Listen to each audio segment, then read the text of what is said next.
Hi students, Indian politic multiple choice క్వశ్చన్స్కి స్వాగతం సుస్వాగతం. ఈ వీడియోలో మనం ఇండియన్ పాలిటిక్స్ సంబంధించిన కొన్ని మల్టిపుల్ చాయిస్ క్వశ్చన్స్ నేర్చుకుందాం. ఫస్ట్, కింది సంఘటనలకు సంబంధించి సరైన చారిత్రక క్రమం ఏది? కింది సంఘటనలకు సంబంధించి సరైన చారిత్రక క్రమం ఏది? ఫస్ట్, మింటో మార్లే సంస్కరణ బిల్లు. చారిత్రక క్రమం ఫస్ట్ వచ్చి మింటో మార్లే సంస్కరణల బిల్లు. నెక్స్ట్ వచ్చేసి మాంటేగ్ చెమ్స్ఫర్డ్ సంస్కరణలు. మూడు వచ్చేసి రాష్ట్రాలకు స్వయం ప్రతిపత్తి ప్రారంభం. రాష్ట్రాలకు స్వయం ప్రతిపత్తి ప్రారంభం. ఇదండి ఆన్సర్.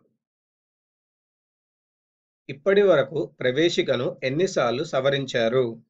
ఇప్పటి వరకు ప్రవేశికను ఎన్నిసార్లు సవరించారు? ఒక్కసారి. కింది వాటిలో సమాఖ్య వ్యవస్థ అమల్లో లేని దేశం ఏది? కింది వాటిలో సమాఖ్య వ్యవస్థ అమల్లో లేని దేశం ఏది? అమెరికా, ఆస్ట్రేలియా, కెనడా పైవేవి కాదు. సో ఆన్సర్ వచ్చేసి పైవేవి కాదు. నెక్స్ట్, కింది వాటిలో రాజ్యాంగ ఏకకేంద్రక లక్షణాలను బలపరిచే అంశాలు ఏవి? కింది వాటిలో రాజ్యాంగ ఏకకేంద్రక లక్షణాలను బలపరిచే అంశాలు ఏవి? భారతదేశంలో రాష్ట్రాలు అవిచ్ఛిన్నమైనవి. భారతదేశంలో రాష్ట్రాలు అవిచ్ఛిన్నమైనవి. నెక్స్ట్,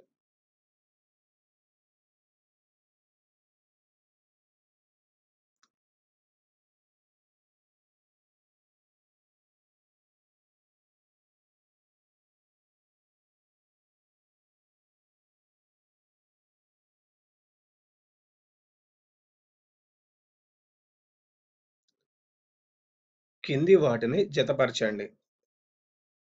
సో కేంద్ర రాష్ట్రాల మధ్య అధికార విభజన.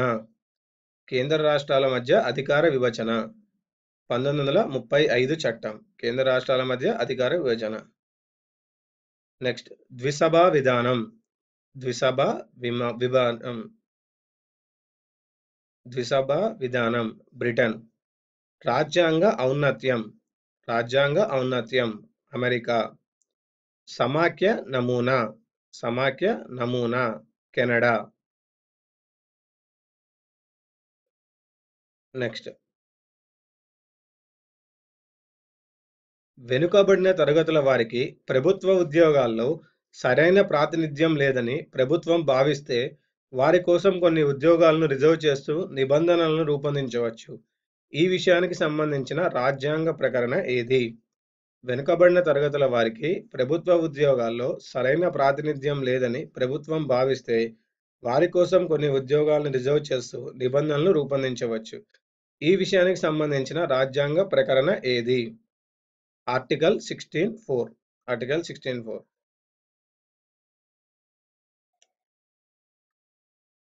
నెక్స్ట్, కింది వాటిని జతపరచండి. కింది వాటిని జతపరచండి.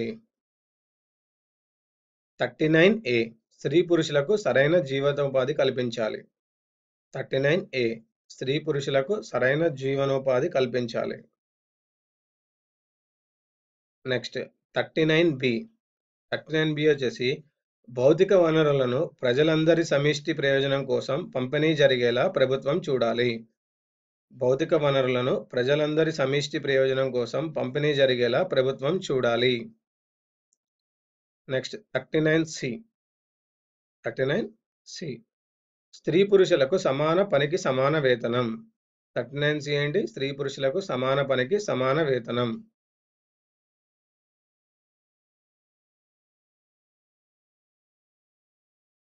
ఓకే,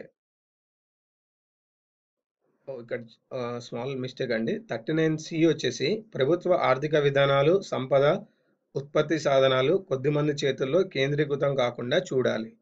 అది 39C అండి. నెక్స్ట్, 39D వచ్చేసి స్త్రీ పురుషులకు సమాన పనికి సమాన వేతనం. అది 39D. నెక్స్ట్, కింది వాక్యాల్లో సరైన వాటిని గుర్తించండి.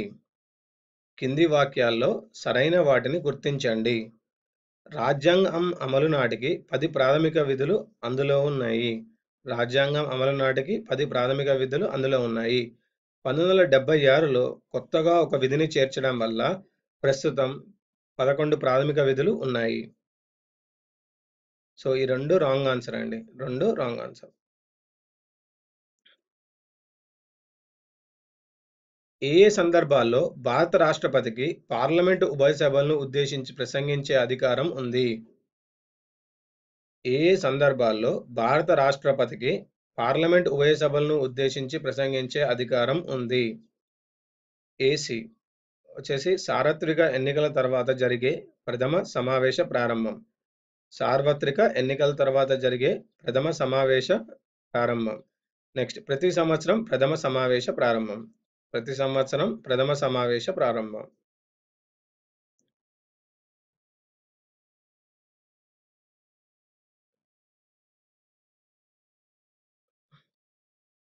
నెక్స్ట్ కింది వాటిలో భారత ప్రధానమంత్రి విధి కానిది ఏది? కింది వాటిలో భారత ప్రధానమంత్రి విధి కానిది ఏది?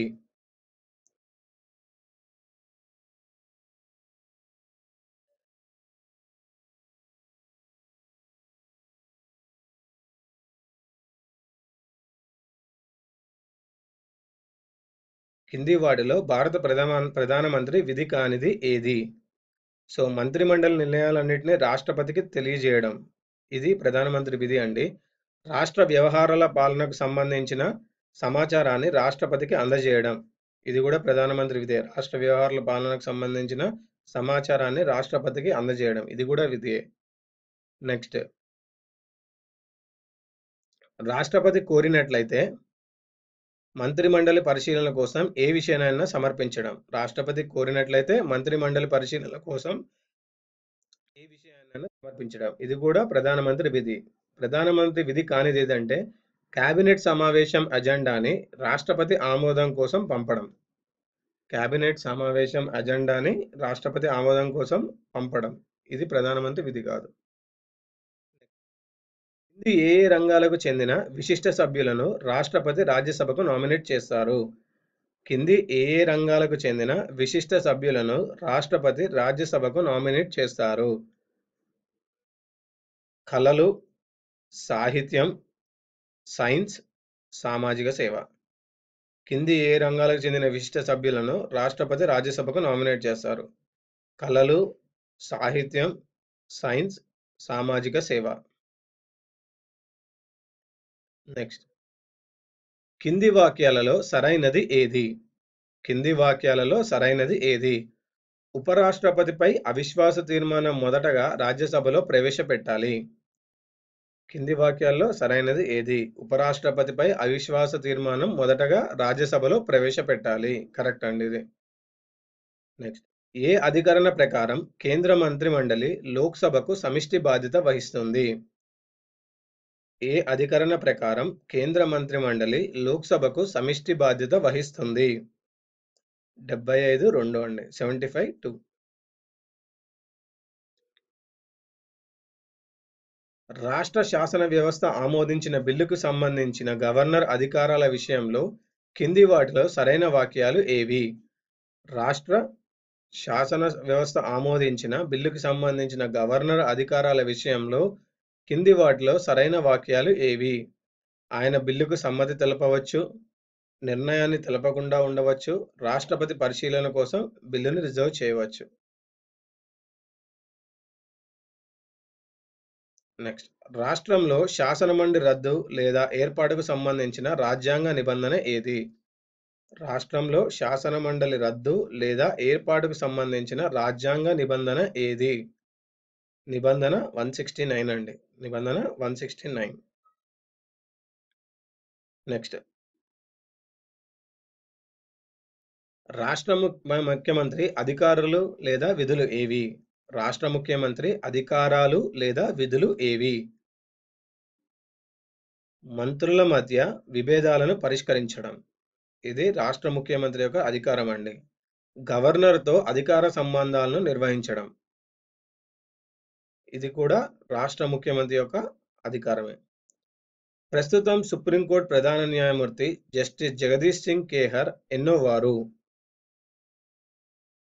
ప్రస్తుతం సుప్రీంకోర్టు ప్రధాన న్యాయమూర్తి జస్టిస్ జగదీష్ సింగ్ ఖేహర్ ఎన్నో వారు? 44వ జస్టిస్ అండి.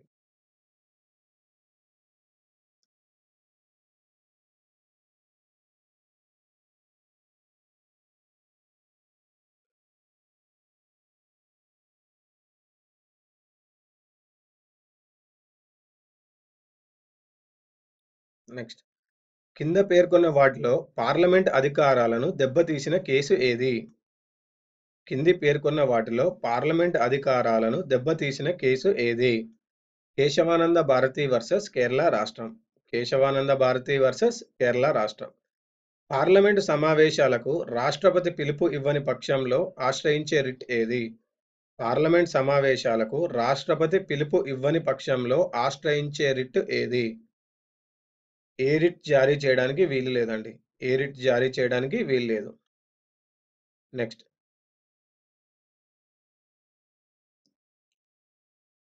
హైకోర్టు జడ్జి వయసుకు సంబంధించి వివాదం ఏర్పడితే రాష్ట్రపతి ఎవరి సలహా తీసుకోవాలి?